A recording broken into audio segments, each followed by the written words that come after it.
Bien, Emmanuel, merci de vous prêter au jeu de l'interview vidéo. Vous êtes la directrice générale adjointe cohésion sociale et culture à Valence Roman Agglo. Alors, quelques chiffres pour situer. L'Agglo, c'est 54 communes, 220 000 habitants. Et vous-même, vous avez 1050 collaborateurs, collaboratrices. Donc, est-ce que vous pouvez nous dire en quelques mots quelle était la situation, le contexte, peut-être même la problématique avant que Éclosion ne vous accompagne?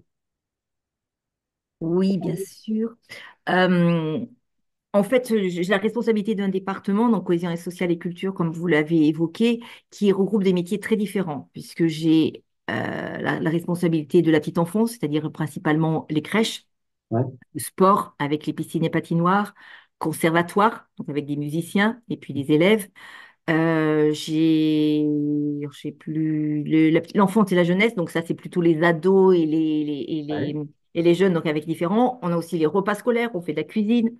J'ai également les services de France Service, donc il y a un certain nombre de métiers très différents et du coup Ouais, qui créent des mentalités, enfin les gens sont différents, quoi, n'ont pas les mêmes. Et bien en sûr, fait, bien sûr. j'avais une certaine incompréhension. On a toujours l'impression que dans un métier, c'est nous qui avons les contraintes d'horaire. Parce que c'est vrai que j'ai des équipes qui travaillent tous les jours de l'année, Oui, oui, de 5 heures du matin jusqu'à 22 heures, 23 heures quand on est sur la culture et des choses comme ça. Donc j'ai vraiment des mondes, tout ça. Et on a toujours le sentiment que l'autre est différent et l'autre a la connaissance. Mais, et puis, par exemple, sur la petite enfance, ils faisaient des spectacles. Et mes gens culturels disaient, oui, mais les activités des spectacles qui sont faits ne sont pas à la- ne répondent pas à l'exigence qu'on peut avoir en termes de culture. Donc, en fait, du coup, j'avais ces incompréhensions et parfois même des tensions dans les équipes parce que les uns et les autres ne comprenaient pas le regard que pouvaient avoir les autres, alors qu'ils voulaient apporter leur expertise, mais c'était mal oui. pris tout ça. Donc, Ah, d'accord. l'idée, ça a été de se mettre ensemble déjà pour mieux se connaître, l'interconnaissance pour mieux comprendre les contraintes de l'autre, les possibilités qu'offrent les autres et tout ça, et pour que on ait un regard de bienveillance, même si on était ensemble, même si on se voit, mais qu'il y ait un regard un peu bienveillant. Donc c'est un peu, voilà, c'était la recherche de ces premiers contacts qu'on a eu ensemble il y a déjà quelques années. Alors, comment ça s'est présenté sur sur le fond, sur la forme? Parce que vous avez pas, on n'a pas travaillé avec les 1050 personnes, là, donc il a fallu que vous le choisissiez. Non, alors, bien sûr, bah oui, parce que sinon, on ne peut pas, on ne serait pas sur la même chose. Donc, au début, la première fois, moi, j'avais besoin de travailler avec les directeurs, avec toutes les personnes qui me sont, où je suis en lien direct, pour ben, justement aborder ça, aborder ben, comment faire sens, comment accepter l'autre, accepter qu'il fasse des choses qui ne sont pas forcément dans la même exigence que peut avoir un métier. Par exemple, ben, la musique peut accepter qu'on puisse faire intervenir quelqu'un qui n'a pas forcément fait de conservatoire, mais qui apporte quelque chose d'autre. Donc, c'était Mm. comment accepter l'autre et comment mieux comprendre les interactions des uns des autres, d'autant plus que on est au service du même public, c'est-à-dire les habitants du territoire qui tantôt à un moment sont parents, tantôt sont musiciens, tantôt sont sportifs, tantôt Oui, vont au spectacle. Donc, oui, du coup, voilà. on se retrouve avec les mêmes publics et du coup, aussi créer une exigence et D'accord. un niveau de service qui soit cohérent, quoi. Et là, c'était combien de personnes? Pour être tout à fait franc, je ne me rappelle plus la première Bon, là, on matinée. était, avec mes directeurs, on était 8 9 voilà, à peu près Ah, sur ce ok, premier groupe. d'accord, d'accord. Ok.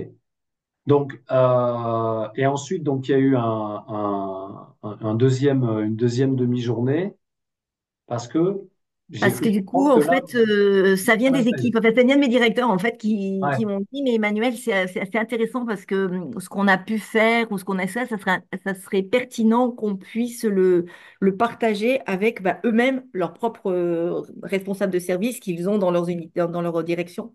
Et du coup, d'étayer. Et du coup, là, on était plutôt entre 50, ouais, une ouais, cinquantaine de c'est ça. personnes. Une Donc, c'est là où on cinquantaine. a changé vraiment de dimension, hein, mais c'est ce qui est logique hein, par rapport à l'équipe qu'on peut avoir.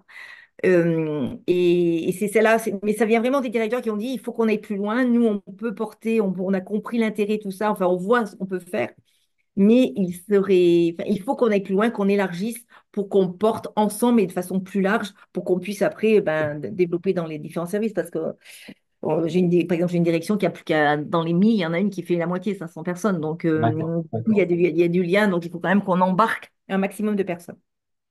Et du coup, bon, ces deux temps, ces deux demi-journées, comment vous, vos équipes, vous avez vécu ce qu'on a pu vous proposer, que ce soit sur le fond ou sur la forme?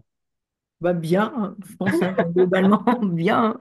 C'était bien parce que bah, tout le monde appréhende un peu parce qu'on est passé sur du mode un peu interactif, il faut travailler, enfin, on n'a pas une fiche, enfin, vous n'êtes pas là en train de nous dire il faut ça, voilà ce qu'il faut faire et Ouais, tout ça, mais plutôt on a des questions, il faut qu'on rebondisse et on doit travailler en petits groupes et après restituer. Donc, on a eu différents formats, mais c'est toujours sur cette intelligence collective en termes d'animation et que je trouve assez intéressant. Donc, les premières fois, s'il y a toujours un peu une appréhension, mais qu'est-ce qu'on va faire? Est-ce que vraiment il va sortir quelque chose? Parce qu'on est en 4 heures, hein, on est sur un modèle de 4 heures de travail. Donc, est-ce qu'ils vont sortir quelque chose? Et donc, il y avait une forme d'appréhension. Mais au bout du bout, enfin, je veux dire, ça s'est plutôt très bien passé. Et le dernier qu'on a fait, enfin, il y avait même une dynamique, une synergie. Les gens sont prêtés au jeu parce qu'on était sur des scènes à constituer. Et ouais. enfin, je veux dire, moi, j'étais assez bluffée de la qualité du travail qui a été fourni sur le temps qu'on a été fourni, mais voilà, avec des outils qui paraissent toujours simples, mais en fait, qui démontrent que derrière, il y a un peu de technique quand même. Donc voilà, moi, globalement, il y avait une bonne dynamique, quoi. Ok. Ok, Et puis c'est bon, vrai, j'ai je me fini rappelle, sur un moment convivial.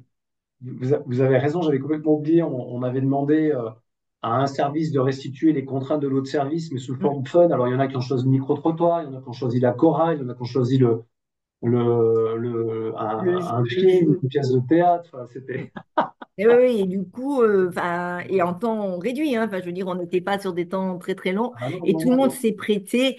Il n'y a qu'une équipe qui a été un peu plus en réserve, mais du coup, voilà, ça dénote pour moi, c'est aussi très intéressant parce que ça conforte souvent ce que je pense, la façon dont ils animent même leurs équipes, comment Eh oui. ils sont prêts. Et je trouve que c'est assez intéressant. Ça me donne aussi moi, je l'ai vu aussi en termes pour le management, de m'appuyer sur leurs points forts et puis de savoir qu'il y a des points faibles. Bon, bien sûr, il faut Oui, toujours les vous avez travailler, mais pu les d'abord voir. m'appuyer sur leurs points forts, quoi. Ok, Et j'ai ah, trouvé ça très intéressant. intéressant. Ok, intéressant. Et donc là, bon, ça fait maintenant quelques mois qu'on a fait ces deux accompagnements. Est-ce que vous voyez des premiers résultats? Alors, c'est 1050 personnes, c'est plusieurs sites, c'est des horaires complètement entre le matin et le soir, entre la crèche qui commence tôt le matin, les gens du spectacle et de la culture qui finissent tard le soir. Donc, est-ce que vous arrivez quand même à voir maintenant des premiers résultats ou des prémices? Oui, dans le sens où ça le faisait, mais maintenant ils s'autorisent encore plus de faire des actions ensemble. Par exemple, euh, le sport bah, fait des actions avec la culture. Là, dans les piscines, cet été, on va faire Singing in the Pool, c'est-à-dire on fait Ah, un super, micro-opéra. Donc voilà, excellent. donc du coup, on se permet d'aller faire des choses vraiment ensemble. Sur la petite enfance, donc il y avait beaucoup de spectacles, comme sur la lecture publique, il y avait beaucoup de spectacles, mais il y a une forme d'acceptation que les professionnels de la culture leur donnent aussi une vision qui peut des fois être différente et complémentaire. Euh, voilà, enfin, du coup, il se met en place un certain nombre avec la petite enfance, pas mal. L'enfant jeunesse aussi vient bien sûr le sport. On a des places qui sont dans les équipements sportifs, ceux que l'on soutient. Bah, maintenant, on propose aux jeunes qui sont suivis par les animateurs de venir voir des spectacles, des D'accord. matchs.